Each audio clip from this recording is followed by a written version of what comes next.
Bonjour Anan et merci pour ta curiosité. Mesdames, Messieurs, peuple congolais, chers membres de la diaspora, individuellement et collectivement, du nord au sud, de l'est à l'ouest et au centre, tant au niveau citoyen qu'intellectuel, politique, militaire, religieux et ou spirituel, je vous informe que les langues se délient, puisque les patriotes embarqués auprès du despote Denis Sassou Nguesso commencent à tout balancer. Du contenu politique, géopolitique et économique du pacte Denis Sassou Nguesso et Madame Françoise Joly, sa conseillère de chambre, sous ordre des intérêts France-Afrique et rwandais de Paul Kagame. Drôle d'alliance au regard des contentieux historiques entre la France et le Rwanda lors du génocide rwandais de 1994. Mesdames, Messieurs, peuple congolais, chers membres de la diaspora, je vous informe que rien ne va plus entre le despote 5 étoiles de la haute trahison, du vol de nos ressources naturelles ou du pillage systémique, du crime organisé, des assassinats et des génocides. Le despote Denis Sassou Nguesso est isolé. Il est aux abois et au crépuscule. Il ne sait plus distinguer le vrai du faux. Méfiez-vous des apparences. Elles sont trompeuses et pour cause. En apparence, serein, mais en aparté, le despote Denis Sassou Nguesso ne sait plus distinguer le vrai du faux. Même avec sa conseillère de chambre, Françoise Joly, la franco-rwandaise Touti, l'œil, l'espionne, France-Afrique et de Kagame, du pacte Kagame-Macron.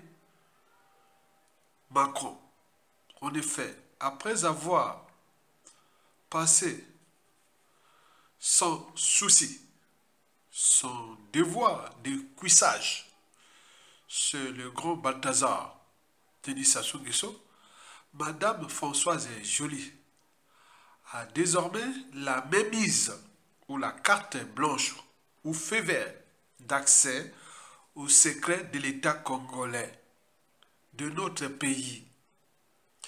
Exactement comme le fut le cas de Mobutu et ou de Laurent Désiré Kabila, qui avait installé dans les renseignements, les administrations, les institutions et compagnie, les Tutsis rwandais.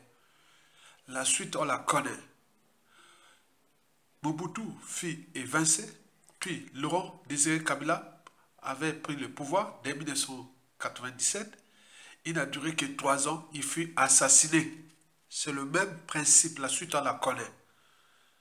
Et donc, depuis déjà 2021, même bien avant déjà, mais tout s'est accéléré à partir de 2021, où cette Françoise Joly connaît déjà les secrets de l'État congolais. Vous imaginez un étranger. Parce que si c'était un Congolais, bon, il y a la haute trahison, il y a beaucoup de choses comme ça, c'est une étrangère qui est là, qui n'a pas la nationalité congolaise, mais elle a accès aux secrets de l'État. Et comme maintenant le magot, elle finance presque tout le monde dans ce pays, même dans la diaspora, les gens continuent maintenant à alimenter le débat de sa fonction, de ses missions dans ce pays. Or, il s'agit là d'une autre trahison. Ça ne s'est jamais passé par ailleurs. Vous voyez que pour être à ces postes stratégiques, il faut être des nationalités de ce pays et même surveiller tout ça, c'est pas comme ça. Mais là, elle est rentrée chez nous comme on rentre dans un moulin. Donc, elle connaît maintenant tout de notre pays. Et donc, au regard de ce qui s'est passé en République démocratique du Congo, qui depuis 27 ans déjà, ce pays est balkanisé. Et donc, vous voyez la suite qui est déjà problématique dans notre pays. Mesdames, Messieurs, peuple congolais, je vous informe que les sources embarquées auprès du despote commence à balancer à travers les médias réseaux sociaux. C'est comme si ce qu'on m'a dit là. Quand tu vois un sorcier, il faut crier. Donc il faut alerter pour que les gens puissent. Voilà. Donc c'est comme ça que les médias réseaux sociaux sont devenus la terreur du despote, parce que tout, voilà, les patriotes sont en train de balancer tout. Et voici pour vous les missions réelles de François Joly auprès du despote Denis Sassou Nguesso. Et pourquoi ça ne va plus entre eux. Et donc c'est ça que je vais vous expliquer. Commençons déjà par les missions. On nous a balancé 3 missions de François Joly qui lit ce pacte-là. J'y reviendrai progressivement. Mais je vais d'abord balancer les 3 missions. La première mission, ce fut géopolitique. Surveiller le pacte de 2018 en RDC. Félix Tshisekedi avait signé le pacte avec ses parents lors de sa passation de pouvoir. Donc c'est là pour surveiller ce pacte-là. Et donc là, tous les courriers, correspondances, tout ce qui vient de la RDC, l'espionne de ce pacte est François Joly a lu tout ce qui se passe dans ces courriels et voilà. Donc, quelque part, elle détient les secrets de notre pays, puisque les correspondances et tout ça entre la RDC et autres. Bon, ça, elle faisait ça. Mais or, le retour de Donald Trump va tout chambouler, parce que le plan Paul Kagame, la France Afrique et même Joe Biden pour évincer Félix Tshisekedi, bon ben c'est raté, puisque Donald Trump revient. Donc, d'où les tensions, parce que tout ce qu'ils vont faire vont être maintenant surveillés. Donc, ils savent ça. Donc, alors, c'est danger. La deuxième mission de François Joly, là, était la mission surtout économique. Exactement comme faisait Sassou Nguesso, donc le pétrole du brut congolais, maintenant, les tankers sont envoyés, vendus par les Togo. Les Togo qui ils vendent maintenant une partie de notre pétrole. Et donc, ils vont là-bas pour prendre le magot et faire comme ça. Donc là, François Joly était aussi dans ce coup-là. Donc maintenant, le pétrole du Congo, les tankers et autres, maintenant, c'est géré en partie par le Rwanda. Et que François Joly est dans le coup de ce partenariat entre Paul Kagame et Denis Sassou Nguesso. Donc, vous imaginez là. Donc, la mission là, elle est financière. Et donc, dans cette deuxième mission qui est économique, il est certain que les finances et tous les magots de la CNPC, compagnie du pétrole, et tout ça, c'est maintenant, elle est maintenant contrôle ça. Elle a joué un rôle clé pour prendre une partie des parts du pétrole congolais et les chiffonner et donner ça au Rwanda qui vend maintenant, qui partage, qui fait maintenant tout ça. Donc vous imaginez là. Donc les recettes du budget 2025 là, une partie est amputée parce qu'il y a cet argent qui va là-bas. On ne sait pas pourquoi.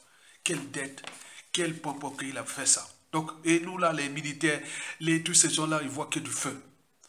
Et depuis 2015, on ne prend pas notre responsabilité. On est en train de vendre notre pays et tout le monde se demande au Congo, est-ce qu'il y a des militaires? Est-ce qu'il y a des hommes? Voilà. Non, regardez, depuis 2015. Ils se disent, non, attendons, on a tout détruit. Donc la mission économique est là. Donc il faut tenir compte de ça, c'est que, observez vous-même, notre pétrole est vendu et laissé au Togo de Yadima de le vendre. Et une partie du Mago, il se partage entre eux là-bas. Et là, le Rwanda est maintenant dans le coup aussi. Il prend une partie du Mago et il est... Voilà, donc comprenez ça. Et donc ça, la mission économique. Le Rwanda n'a pas d'argent. Et là, on discutait avec la RDC. Parce que les minéraux, les terrains qui passaient par là, ce coup-là commence à être bloqué. Et donc, il faut trouver les finances par-ci, par-là. Donc là, elle a trouvé au Congo le maillon faible, le Congo-Brazzaville, le maillon faible, l'un des meilleurs maillons faibles de la sous-région. Donc on vient siphonner et les militaires, le peuple est là. On est en train de voler là les Rwandais et là, les Togo, ils sont en train de voler là. Donc vous imaginez, sous le compte du dictateur. La troisième mission sur 3, elle est politique. Politique pourquoi? Parce que la mission de François Joly, c'était installer Kiki au pouvoir, Christelle Sassou Nguesso. Or, tout est grillé. Ben, peut-être qu'ils ont un plan B. Un plan B, ça c'était le plan A, Denis Christelle Sassou Nguesso. Peut-être qu'ils ont un plan B qui est là. Donc, nous demandons aux compatriotes de regarder les deux plans. Il y a un plan A, qui est Christelle Sassou Nguesso grillé. Maintenant, on le surveille comme on surveille le lait sur le feu. Déjà, le clan est déjà divisé sur ce sujet. Il y a les dérèglements politiques et militaires dans le nord et dans la Kivette. Les contentieux historiques dans le sud, puisqu'ils ont cessé de tuer les sudistes. En même temps, ils ont vendu leurs terres et volé leur pétrole. La coupe est pleine. Donc, Christelle Sassou Nguesso n'a pas de marge de manœuvre, ni politique, ni militaire, ni encore social, etc. dans ce pays. Et il voulait passer par ses moyens de mercenaires et tout ça. Donc, c'était François Joly qui faisait ce boulot-là d'achat des armes, maintenant du côté d'Azerbaïdjan et Bakou, et tout passé par aussi le Kazakhstan, et les armes là alimentées d'une part le M23 et d'autres qui étaient là pour préparer au moment venu, et où les mercenaires sont là, et donc on pourra rentrer dans un bain de sang comme en 1997.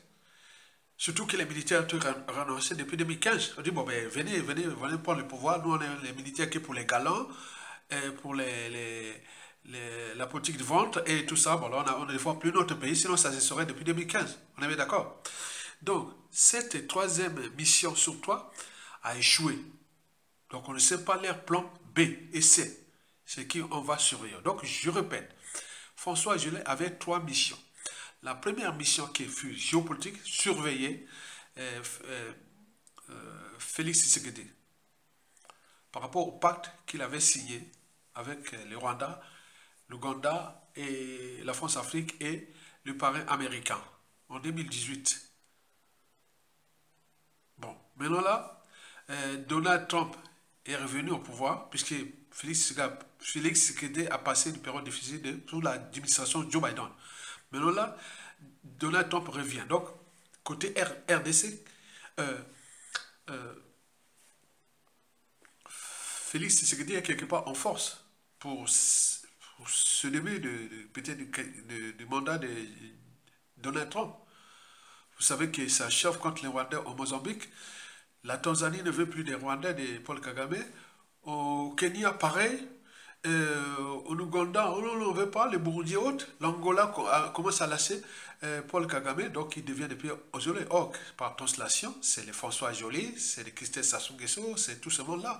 Même ça se dit, ah non, je n'étais pas là-bas, moi je ne pouvais pas trahir Félix Tshisekedi, alors qu'il a tenté, il n'a pas réussi. Donc vous savez que ces gens-là, quand ils ont les missions haut, parfois ils temporisent parce qu'ils savent bien que tant qu'on n'a pas donné un feu vert, de dire Félix Tshisekedi aide les Congolais de Brazzaville à dégager Sassou Nguesso, il ne le fera pas. Et inversement, vous savez ça. Et donc la deuxième mission qui était économique, c'est que l'argent qu'il a signé, des accords par-ci par-là, il y a eu même la Diosara faire les loges de François Joly qui ont été siphonner notre pays par le pétrole et tous les marchés. Et donc d'autres sont en train d'accompagner, comme ce fut le cas de la RDC, au temps de Mobutu et de Laurent Désiré Kabila. On dit, c'est nos frères rwandais, il ne faut pas les... Voilà. Donc on voit la suite. Depuis 27 ans, ils n'ont apporté que la mort en RDC, en pillant les ressources. Donc ils sont maintenant chez nous. Mais nous sommes là comme un boxeur qu'on a attrapé les mains, on ne peut pas réagir parce que Sassou Nguesso est là, parce que les armées là ne sont plus nos armées, etc. Donc nous on se bat pour lancer les trucs au moment qu'on aura récupéré ce moyen-là, tout a changé.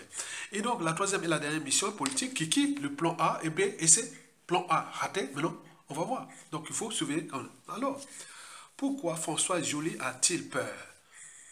Pourquoi rien ne va plus entre eux, lui et Denis Sassou Nguesso? La première raison sur toi, c'est que François Joly sait que si ça se chamboule dans ce pays, elle risque de payer, juste de payer, parce que chez nous, les mots, les injures, les menaces et tout ça ne suffisent plus que les dangers proches. Cette femme-là va répondre demain la commission de défense, commission de... il doit venir. Pourquoi? Qu'est-ce que tu faisais ici? Tout. Si d'autres disent que si elle ne revient pas, mandat déjà international, on mettra tous les moyens de nos services pour, rendre justice là où elle est. Voilà. Donc pourquoi elle est là? Qu'est-ce que c'est qu'elle va? Donc c'est qui se prépare pour elle. Donc elle a peur. Elle sait bien que les Congolais cette fois-ci sont très déterminés. Et la deuxième raison sur toi pour laquelle rien ne va plus entre eux. Et donc Sassou Nguesso sait bien que tout est grillé. Donc il ne va plus jouer à ces jeux-là parce que tout est grillé maintenant. Donc il ne va plus aller plus loin. La troisième et la dernière raison, c'est que tout a un début et une fin. Je dis qu'il y a réorganisation géopolitique, géostratégique dans la sous-région avec le retour de Donald Trump. Tout va se chambrer dans la sous-région. Et donc, tous ces plans-là vont être pas à pas démasqués et grillés et exposés à tout le monde. Et à ce moment, on a dit, ah, on était en face des traites qui étaient là. Et je comme